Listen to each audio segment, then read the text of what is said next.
Stephen అనే ఒక వ్యక్తి ఉన్నాడంట.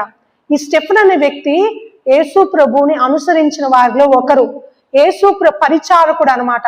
ఈ స్టెఫెను అనేక మందికి సువార్త చెప్పడానికి నించొని దేవుడి గురించి మాట్లాడుతుంటే అందరూ దేవుని మాటలు చెబుతున్నప్పుడు దేవుని మాటలు వారు వినకుండా వారి శరీరంలో ఉన్న దయ్యాలు గాని అపవిత్రాత్మలు గాని చెవులు వెంటనే మూసుకొని వాళ్ళు ఏం చేశారంటే ఏకంగా ఆ మనిషిలా పట్టుకొని ఇలా లాక్కొని పట్టణపు గవిని దగ్గరికి తీసుకొచ్చి అక్కడ తన బట్టలు తీసి రాళ్లతో కొట్టడం ఆరంభించారు.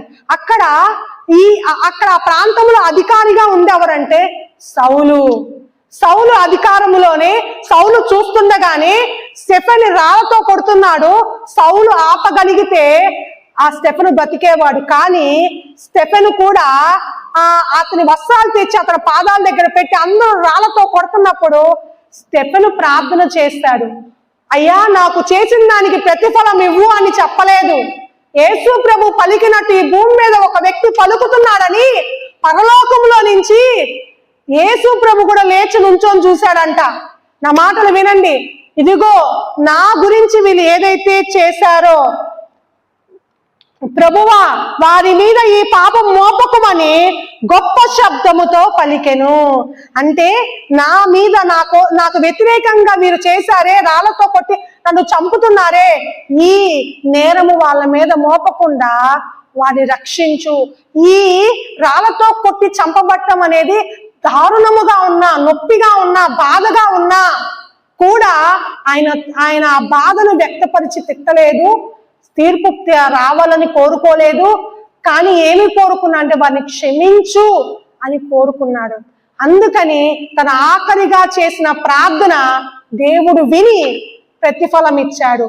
ఈ స్టెఫెన్ యొక్క ప్రతిఫలం ఎవరంటే అపోస్తలుడైన పౌలు. దేవునికి మహిమ కలుగును గాక. హల్లెలూయా. నీవు భక్తిగా నడుచుకుంటే నీ ప్రతిఫలం నీ భర్త అవ్వాలి. నీవు భక్తిగా నడుచుకొని దేవుని మార్గం నువ్వు అనుసరిస్తే నీ బిడ్డలు నీ ప్రతిఫలాలు అవ్వాలి, నీ ఇరుగు పొరుగు వారు నీ ప్రతిఫలాలు అవ్వాలి. ఈరోజు చార్లెస్ క్రిక్ అనే వ్యక్తి చంపబడ్డాడే, ఒక వ్యక్తి మాట్లాడుతున్నాగానే గన్ షూట్తో చేసి తన భార్య క్షమించింది కదా, ఆ క్షమాపణకి ప్రతిఫలము ఆమె పొందుకునిద్ది. ఇప్పుడు చనిపోయే అతను యొక్క ప్రతిఫలము ఆ ఎంతో మంది ఆత్మల రక్షణ ఆయన పేరు మీద లిఖించబడింది. ఈరోజు నువ్వు సహించకపోతే, నిన్ను బాధించే వారి విషయంలో, శ్రమ పెట్టే వారి విషయంలో వారి క్షమాపణ నువ్వు కోరకపోతే అపోస్తలుడైన పౌలులాగా లెగిచేవారు ఉండరు. ఈ లోకం రక్షించబడదు, నిన్ను చూసే